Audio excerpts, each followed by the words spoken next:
Bonjour à toutes et à tous. Présentation de cet appareil que j'ai trouvé chez Banggood, qui est un testeur de bandeaux LED. Donc on peut tester des LED individuellement et des LED en série, comme par exemple pour des ampoules ou du rétroéclairage pour les LED TV. Je vais le déballer devant vous et on va faire 2-3 petits essais. J'ai ici à côté une LED TV qui a la dalle qui est foutue, donc je l'ai démontée pour pouvoir tester avec cet appareil le bandeau LED. Voilà, donc il est livré comme ça. Donc ici on a le câble d'alimentation, prise américaine, donc ça c'est pas grave, j'en ai ici des standards. Donc ça c'est un prise appareil standard, hein, donc le câble. On a ici des sondes pour pouvoir brancher dessus, les autocollants Banggood et notre appareil. Alors malheureusement il n'y a pas grand chose marqué en anglais, c'est tout du chinois, mais d'utilisation relativement simple.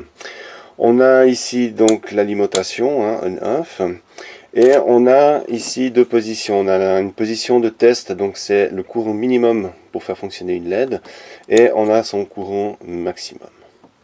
Ensuite ici on a des LED, j'ai pas trouvé les significations, à quoi ça sert. Je présume qu'on a une LED power, une LED pour indiquer qu'on est au minimum et une LED pour le maximum. Très certainement. Ensuite ici on a la sortie, donc plus moins, rien de bien particulier, et l'alimentation ici de côté. Un petit boîtier, c'est assez léger, assez bien fini, faut le dire, une bonne sérigraphie. Voilà, on va passer maintenant à quelques petits tests pour voir un petit peu comment ça fonctionne. Voilà, j'ai installé donc un voltmètre en parallèle de la sortie, comme ça on peut voir ce qui va se passer au niveau tension. Et ici on a notre affichage en milliampères. Alors, on a un bouton donc power, on a une LED power et on a en fin de compte les deux LED, une qui nous indique le courant minimum et ici le courant maximum. Donc ça va être une LED verte, une LED rouge et le power également une LED verte. Voilà, donc pour commencer le test, on prend une LED.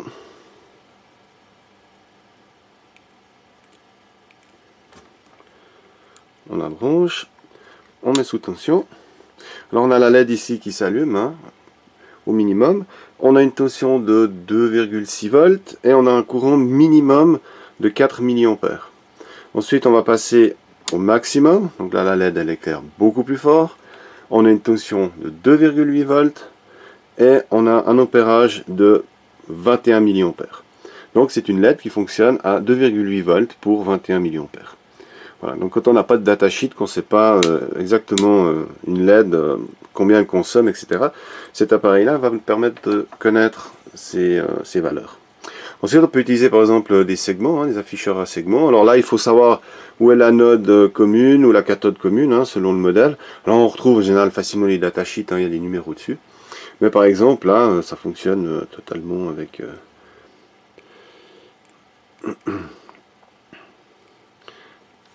Voilà.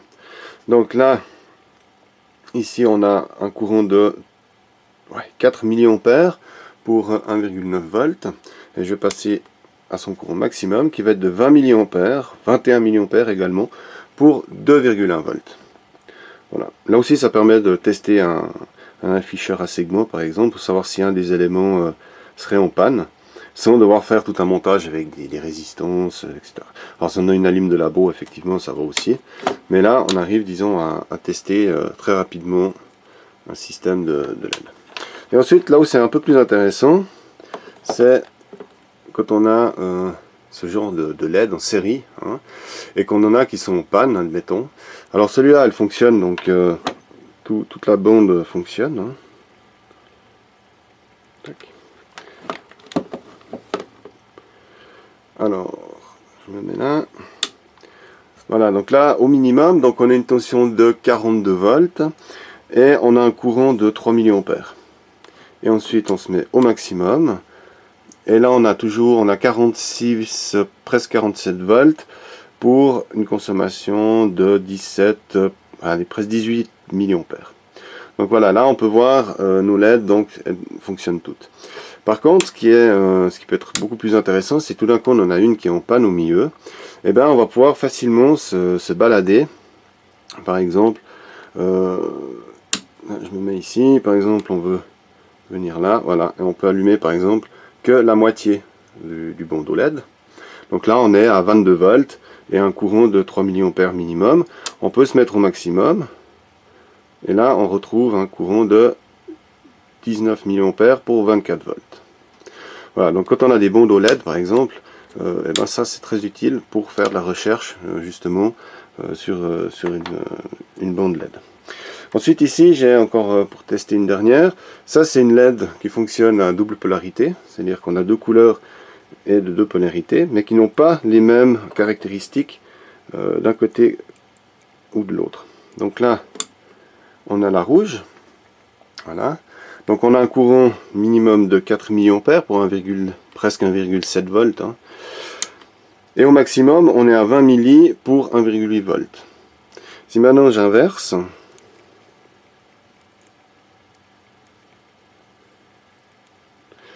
voilà, là on est à 2,2 volts pour 21 milli. Donc on n'a pas la même tension. Hein. Si je me remets au rouge, on est à 1,8 volts. Voilà, 1,8 volts pour 20 mA. Donc on a une différence de 0,4 volts. Voilà, on va passer maintenant sur le LED TV et on va voir un petit peu sur le bandeau les tensions, comment ça va aller.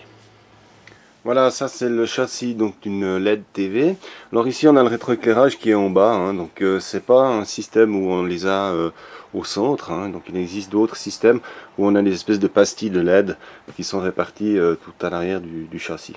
Là c'est une petite TV qui doit faire entre 70 et 80 cm je pense, donc c'est un petit modèle, certainement pour ça que le rétroéclairage se fait sur le côté. Voilà, donc ici on va tester.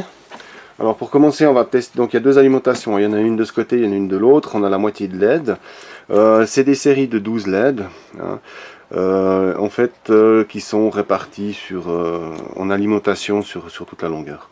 Donc pour commencer, pour tester, donc je me mets toujours courant minimum. On va remettre ici le voltmètre et on va voir. Donc je me prends directement ici sur l'alimentation. Alors le plus, alors le moins est là.